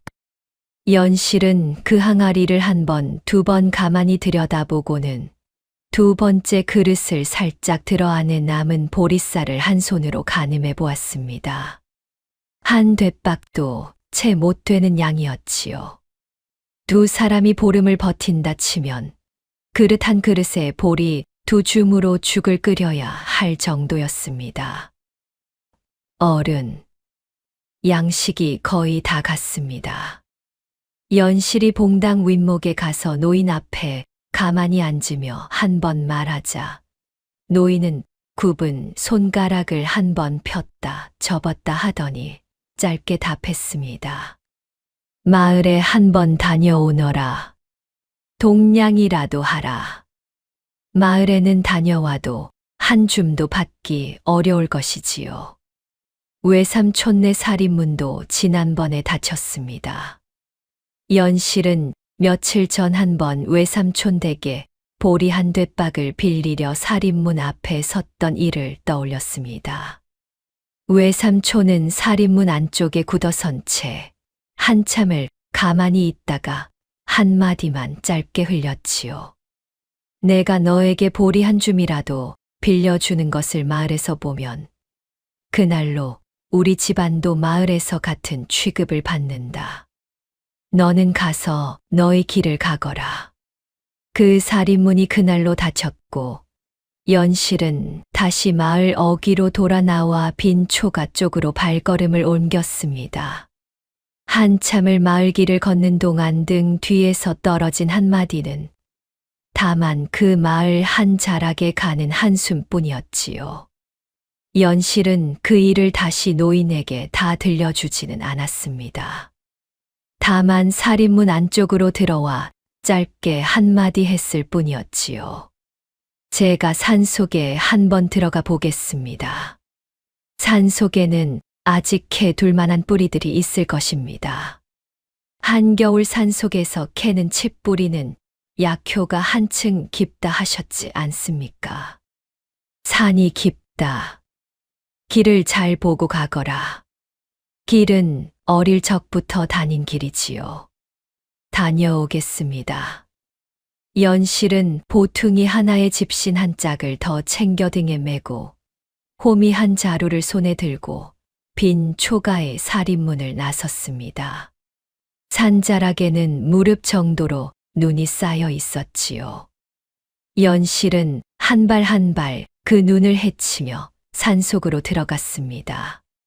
산속은 마을 어귀에 그것보다 한 배, 두 배 깊었습니다. 골짜기를 한 번 넘고 또 한 번 넘는 동안 해가 산봉우리 위로 한 뼘 떠올랐지요. 연실은 어릴 적 아버지가 가르쳐 주신 그 약초밭 자리를 한 번, 두 번 가늠해 보고는 그 자리에 무릎을 꿇고 호미질을 시작했습니다. 칡뿌리 한 자락을 한 번에 캐기는 어려웠으나 두 번, 세 번 호미를 박아 칡뿌리 한 자락을 끌어올렸지요. 광주리에 칡뿌리 두 자락이 차고 또 한 자락이 더 차오를 무렵이었습니다. 산자락의 하늘이 갑자기 무겁게 가라앉았습니다. 한 줄 두 줄 눈가루가 산자락 위로 흩날리기 시작했지요. 연실은 고개를 들어 하늘을 한번 보고는 자리를 털고 일어났습니다. 그러나 한 발자국을 옮기기도 전에 그 눈가루는 굵은 송이로 변했고 또 한 발자국을 옮기기도 전에 그 송이는 사방을 하얗게 가렸습니다. 산자락의 길이 한순간에 사라졌습니다. 연실은 발걸음을 멈추고 한 발자국 두 발자국 자기 발자국을 따라 도로 거슬러 올라가 보려 했지요. 그러나 자기 발자국마저 새 눈에 묻혀 사라지고 있었습니다. 사방이 흰빛 한 가지로 덮인 산 속에서 연실은 한참을 그 자리에 그대로 서 있었습니다. 아버지, 어머니, 부디 길 한 자락을 보여 주십시오. 연실은 그 말을 마음속으로 한 번 했을 뿐 입 밖에는 내지 않았습니다. 다만 광주리의 칡뿌리를 한 번 더 어깨에 다잡고 한쪽으로 보이는 듯 보이지 않는 듯한 가는 길자국을 따라 한 발 한 발 옮기기 시작했지요. 얼마를 그렇게 걸었을까요? 산자락 한쪽에서 가는 인기척이 들렸습니다. 연실은 발걸음을 멈추고 그 인기척이 들리는 쪽을 한 번 보았지요. 흰 머리 흰 수염의 한 노인이 푸른 두루마기 자락을 두른 채 그 자리에 서 있었습니다. 연실은 한순간 자기 눈을 의심했습니다. 이 깊은 산속, 이 한겨울에 두루마기 자락 한 점도 흐트러지지 않은 한 노인이 가만히 서 있었던 것이지요. 그 노인의 머리 위에는 어쩐지 눈송이 한 점도 내려앉지 않은 듯 했습니다. 길을 잃었느냐? 노인이 가는 소리로 한 번 물었습니다. 연실은 광주리를 다잡고 한 번 짧게 고개를 숙였지요. 네, 어른. 길을 잃었습니다. 이 길로 가거라. 산허리를 한 번 휘돌면 너희 집 살인문이 보일 것이다. 노인은 자기 옆 한 자락을 손가락으로 가리켰습니다. 연실이 그 자락을 보니 거기에 한 줄 길이 어렴풋이 보이는 듯 했지요. 연실이 다시 노인 쪽으로 고개를 돌리려 했을 때 노인이 한 번 더 가는 소리로 말했습니다. 그리고 이것을 가져가거라. 한 돛박이 적어 보이나 두 사람이 보름은 죽을 끓일 만할 것이다. 노인은 자기 두루마기 안쪽에서 작은 자루 하나를 꺼내 연실 앞에 가만히 내밀었습니다. 연실이 그것을 받아 들어보니 그 안에 따뜻한 좁쌀 한 돛박이 들어 있었지요. 한겨울 산속에서 그 좁쌀이 어찌하여 따뜻할 수가 있는지 연실은 알지 못했으나 그 따뜻함이 손바닥 가득히 전해졌습니다. 어찌 보답을 해드려야 합니까, 어른? 보답이라니. 보답할 일이 없다. 다만 내가 빈 초가에서 한 사람을 모시고 있다는 그 한 가지 일이 이 산이 너에게 한 돛박을 내어주는 까닭이로구나. 연실은 그 말에 한참을 노인의 얼굴을 가만히 바라보았습니다. 그 흰 수염 너머의 눈빛이 어쩐지 어디선가 본 적이 있는 눈빛인 듯도 했지요. 그러나 그 자리가 어디였는지는 연실의 마음에 떠오르지 않았습니다. 고맙습니다, 어른. 한 돛박이 한 돛박이 아니라 한 산자락이 다 들었지요. 가거라. 길이 멀다. 연실은 큰절 한 번을 그 자리에서 올리고 노인이 가리킨 그 자락을 따라 한 발 한 발 옮기기 시작했습니다. 한 구비를 돌고 두 구비를 돌았을 때 산허리 너머로 마을 끄트머리 빈 초가의 굴뚝에서 가는 연기 한 자락이 솟아오르는 것이 보였지요. 연실은 그 자리에 한 번 멈추어 등 뒤를 돌아보았습니다. 산자락에는 흰 눈만이 가만히 내리고 있었고 푸른 두루마기 자락의 노인은 어디에도 보이지 않았지요. 다만 그 자리에 한 줄 발자국조차 남아있지 않았던 것이 연실이 빈 초가로 돌아오는 길의 마음 한쪽에 가만히 새겨졌습니다. 빈 초가에 돌아왔을 때 노인은 봉당 윗목에서 잠이 든 듯한 모습으로 모로 누워 있었습니다. 그 발치개에는 어느 사이엔가 그 발등의 진물 자국이 한 점도 보이지 않았지요. 연실은 좁쌀 자루를 부엌 실ong 위에 가만히 올려두고 봉당 윗목으로 가서 노인의 발등을 한 번 더 보았습니다. 발등의 진물이 다 가셔 있었습니다. 연실은 한참을 그 자리에 가만히 앉아 노인의 굽은 손가락을 가만히 한 번 들여다보았지요. 그 손가락도 처음보다 한 마디 두 마디 더 펴진 듯 했습니다. 연실은 그날 밤 부엌에서 그 좁쌀로 죽 한 솥을 끓였습니다. 노인 앞에 그 죽 한 그릇을 놓고 자기는 한 그릇을 마주 들었지요. 노인은 그 죽 한 술을 떠 입에 가져가더니 잠시 눈을 감았다가 가는 소리로 한마디를 했습니다. 산이 너를 도왔구나. 산 한 자락이 도왔지요. 어른은 산이 도와줄 사람이라 하시는 것입니까? 사람이 사람을 살리려 하면 산도 한 돛박을 내어주는 법이다. 연실은 그 말의 뜻을 다 헤아리지는 못했으나 그 좁쌀죽 한 그릇을 한 술 두 술 천천히 떴을 뿐이었습니다. 몽당의 등잔불이 한 번 길게 흔들렸고 들창 너머의 눈자락은 그날 밤 안으로 천천히 그쳤지요. 겨울이 그 한 뙤박의 좁쌀에 의지에 천천히 저물어 가고 있었습니다. 그 한 뙤박이 다 떨어질 무렵 산자락 한쪽에서 첫 진달래가 한 송이 피기 시작했지요.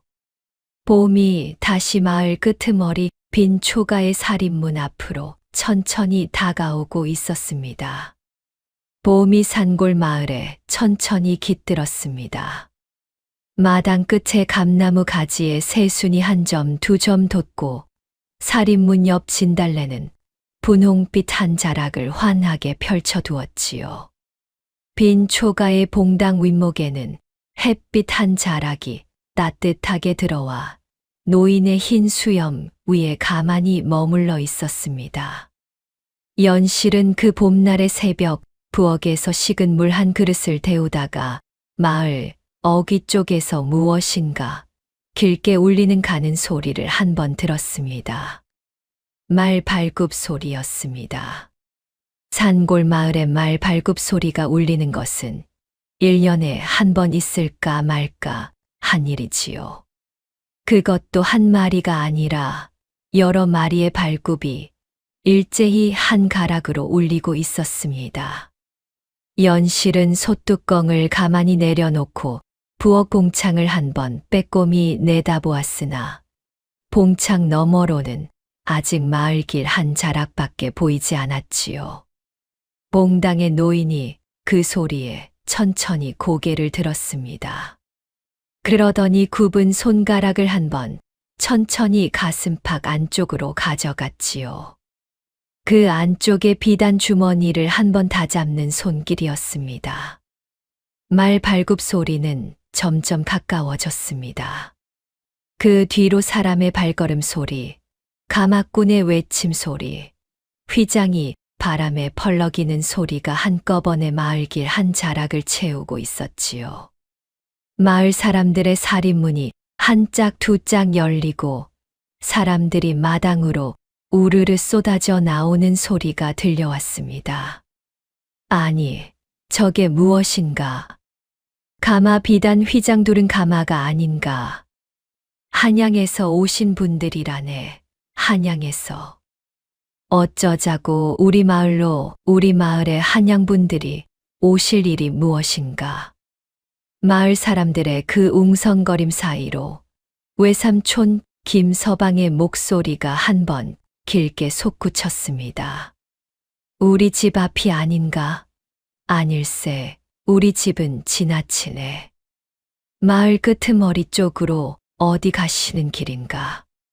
가마와 일행은 그 외삼촌 댁 살인문을 지나 마을 한복판을 지나 한 발 한 발 마을 끄트머리 빈 초가 쪽으로 향해 오고 있었습니다. 연실은 부엌에서 봉당으로 천천히 나왔습니다. 노인은 집자리 위에 앉은 채로 그 가슴팍 안쪽에 손을 한 번 더 가만히 얹고 있었지요. 굽은 손가락이 떨리고 있었으나 그 떨림이 두려움의 그것이 아니었습니다. 한 평생을 헤아려 온 어떤 한 자락을 마침내 마주한 사람의 그것이었지요. 어른, 무슨 일이 있는 것입니까? 연실아, 이리로 와 앉거라. 연실이 봉당 윗목으로 다가가 노인 옆에 가만히 앉자 노인은 가슴팍 안쪽에서 그 작은 비단 주머니를 천천히 꺼내 자기 무릎 위에 올려놓았습니다. 이 늙은이가 너에게 평생 갚을 빚을 졌다고 한 적이 있지. 네, 그러셨지요. 이제 그 빚이 무엇인지 너에게 보일 때가 되었구나. 다만 한 가지만 미리 일러두자면 이 늙은이가 너를 속인 일은 한 가지뿐이었다. 그 한 가지가 무엇인지는 곧 알게 될 것이다. 말 발굽 소리는 빈 초가의 살인문 바로 앞에서 멈추었습니다. 한 번 더 가마꾼의 외침이 울리더니 살인문 너머로 도포 자락 2번 정도가 가만히 내리는 소리가 들렸지요. 그러고는 한 사람의 발걸음이 마당으로 들어서는 소리가 났습니다. 연실이 봉당 윗목에서 그 마당 쪽을 보았을 때 그 자리에 단정한 흑색 도포 차림의 한 어른이 가만히 서 있었습니다. 도포는 마을 어디에서도 보지 못한 가지런한 결의 비단이었고 머리 위 옥관자가 봄볕에 한 번 살짝 빛났지요. 나이가 50을 넘긴 듯한 손이 흰 사람이었습니다. 그 어른의 뒤로 내관 차림의 한 사람과 호위 차림의 2 무사가 살인문 안쪽에 가만히 줄을 섰습니다. 살인문 밖에는 비단 휘장 두른 가마 한 채가 멈춰 서 있었고 그 옆에 마을 사람들이 한 무더기로 모여 들어 살인문 너머를 일제히 들여다보고 있었지요. 그 무더기 한가운데 외삼촌 김서방의 도드라진 광대뼈도 보였습니다. 흑색 도포의 어른이 봉당 쪽으로 한 발, 2발 천천히 다가왔습니다. 그러더니 봉당 아래에 이르러 자기 도포 자락을 가만히 추슬러 그 자리에 그대로 무릎을 꿇었지요. 양 손바닥을 마당의 흙 위에 가만히 모으더니 그 머리를 흙 위에 사뿐히 떨구었습니다. 큰절이었습니다. 전하의 명을 받자와 한양에서 오는 길이옵니다. 어른. 어이 박 의원의 제자 이올시다. 목소리가 가지런했고 그 안에 한 줄기 떨림이 있었습니다. 30년이옵니다. 어른. 30년을 이 사람과 그 위 한 사람이 어른 한 분을 찾아 산하를 다 헤맸사옵니다. 박 의원께서 임종 자리에서 이 사람의 손을 잡고 한 가지만 부탁하셨습니다. 내 스승을 마저 찾아다오. 그 어른께서 살아 계시면 반드시 한 뙤박 좁쌀 정도의 산자락 어딘가에 살아 계실 것이다. 오늘에야 그 한마디를 갚게 되었사옵니다. 봉당 윗목의 노인은 그 큰절을 받으며 한참을 가는 한숨도 내지 않고 가만히 그 절을 바라보았습니다. 그러더니 천천히 굽은 손가락을 들어 자기 무릎 위에 그 비단 주머니의 끈을 풀었지요. 안에서 옥패 한 점이 봄볕 아래로 천천히 모습을 드러냈습니다.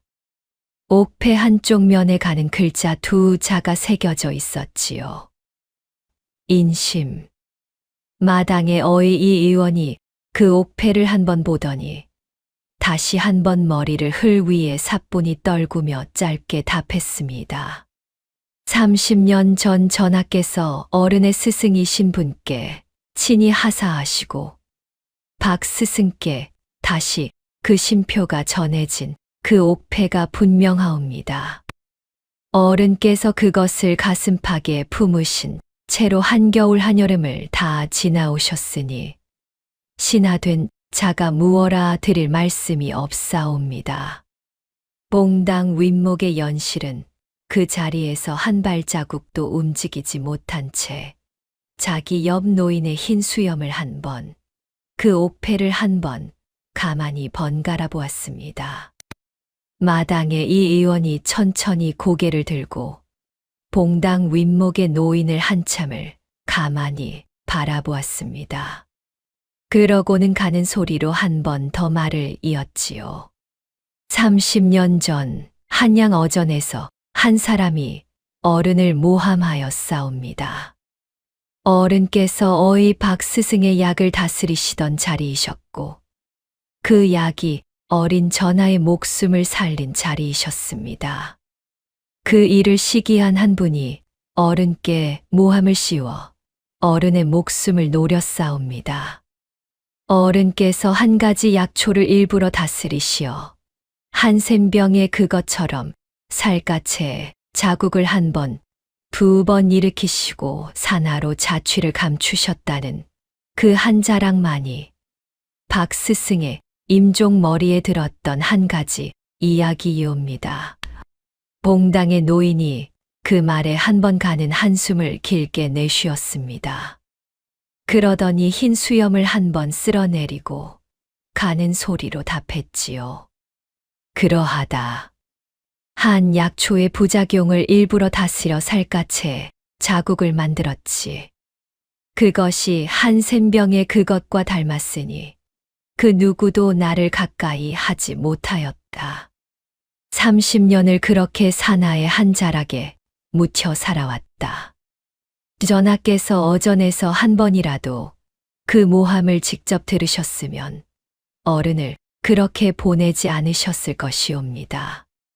모함이 한 단계 한 단계 어전에 닿기 전에 어른께서 자취를 감추셨으니 전하께서 그 일을 후일에 아시고 30년을 한결같이 어른 한 분을 찾고 계셨사옵니다. 봉당 윗목의 노인은 한참을 말이 없었습니다. 그러더니 자기 옆에 앉은 연실의 손을 가만히 한 번 잡으려다 굽은 손가락이 잡히지 않자 그 손을 도로 거두어 무릎 위에 올렸지요. 연실은 그 굽은 손가락을 자기 손 위에 가만히 얹어 5 손가락 사이로 그 굽은 손가락 5을 끼웠습니다. 어른, 한 손이 잡히지 않으시거든 이렇게 잡으시면 됩니다. 손이라는 것이 본디 굽고 곧고가 무슨 상관이겠습니까? 봉당 윗목에 그 2 손이 한참을 그렇게 맞잡혀 있었습니다. 마당에 이 의원이 천천히 자리에서 일어나 살인문 너머의 가마 옆에 서 있던 내관에게 가는 손짓을 한 번 했지요. 내관이 비단 보자기에 쌓인 한 벌의 도포와 옥관자, 그리고 약을 담은 백자 한 점을 받쳐 들고 봉당 아래로 들어섰습니다. 어른, 우선 진정 약 한 점을 올리겠사옵니다. 어른의 살갗 자국은 그 약초의 부작용이 한 해 한 해 가벼워지고 있었던 모양이오니 이 한 점이면 보름 안에 다 가실 것이옵니다. 봉당의 노인이 천천히 고개를 끄덕이고는 자기 옆 연실을 한 번 가만히 바라보았습니다. 그 눈빛에 한 가지 깊은 것이 머물러 있었지요.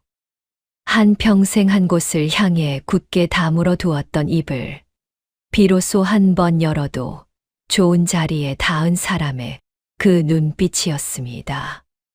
마당의 봄볕은 그날따라 살인문 한쪽까지 가득 차 있었고 살인문 밖에 마을 사람들은 누구 하나 입을 떼지 못한 채 그 봉당 윗목을 향해 굳어 서 있었지요.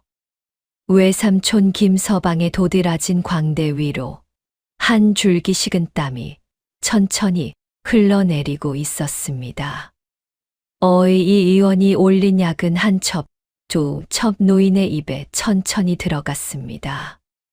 봄볕이 한 번, 2 번 빈 초가의 마당을 가로지르는 동안 노인의 발등에 남았던 가는 자국 한 점이 사그라들고 손등의 분홍빛 자국이 어느새 한 점도 보이지 않게 되었지요. 보름이 채 못 되어 굽었던 손가락 5마디가 한 마디씩 천천히 펴지기 시작했습니다. 마을 끄트머리 빈 초가의 봉당 윗목에는 더 이상 한센병 차림의 노인이 앉아 있지 않았습니다. 흰 머리 흰 수염은 그대로였으나 단정한 도포 자락에 옥관자를 얹은 한 어른이 그 자리에 앉아 있었지요. 봄볕이 그 도포 자락 위로 가만히 한 자락을 늘어뜨리고 있었습니다. 최 의원 어른. 이 의원이 그 봉당 아래에서 한 번 더 큰 절을 올렸습니다. 그 호명의 노인이, 아니, 옛 어이 최 의원이 천천히 고개를 끄덕였지요. 한 보름이면 한양 어전에 들 수가 있을 만하다. 그러나 떠나기 전에 한 가지를 마저 일러두고 가야겠구나. 말씀하시지요. 이 봉당 윗목에서 한 해를 함께 산 이 사람이 나의 양녀이다.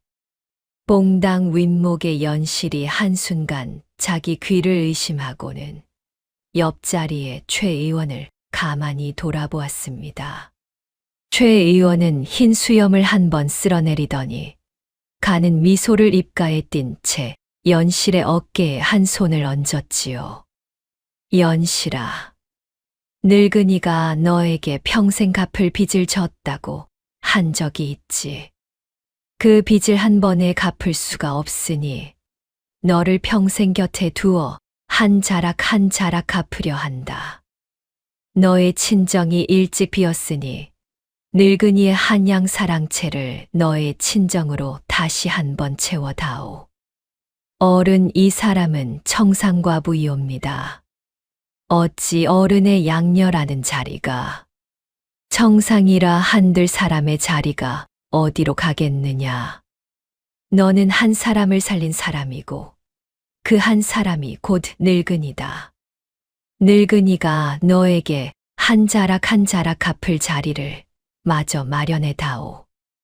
연실은 한참을 봉당 윗목에서 가만히 그 도포 자락 위에 떨어진 봄볕을 바라보고 있었습니다.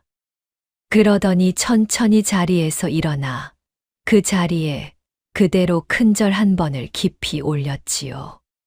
아버님, 그 한마디가 봉당 윗목에 가만히 머무르는 동안 봄바람이 마당의 진달래 한 자락을 한 번 흔들고 지나갔습니다.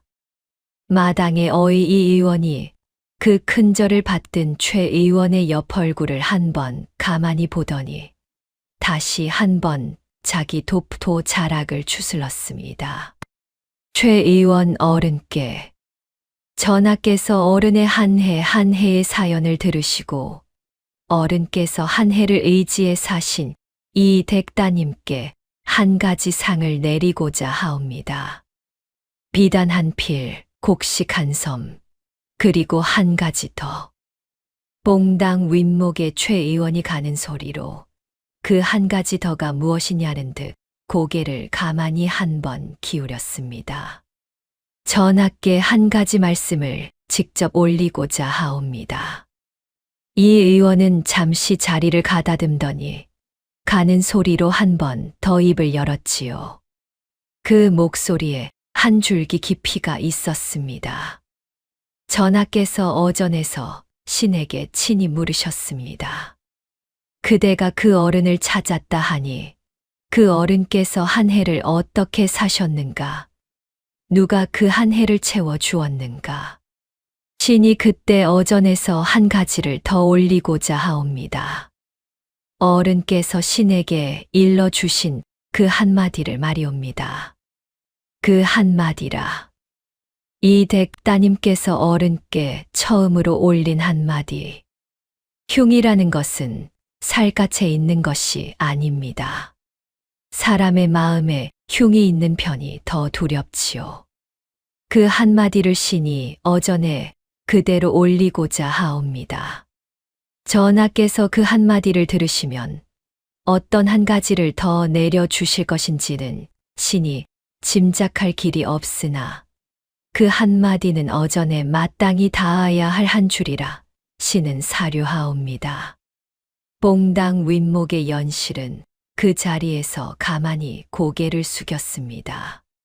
자기가 한 해 전 부엌의 봉창 너머로 흘러간 그 한마디가 어찌하여 한양 어전에까지 닿게 되었는지 그 헤아림이 미치지 못했지요. 다만 옆자리의 아버님이 가만히 그 어깨에 한 손을 얹은 것을 알았을 뿐이었습니다. 그러하라. 봉당 윗목에 최 의원이 가는 소리로 한 번 그렇게 답하자 마당에 이 의원이 다시 한 번 큰절을 올렸지요.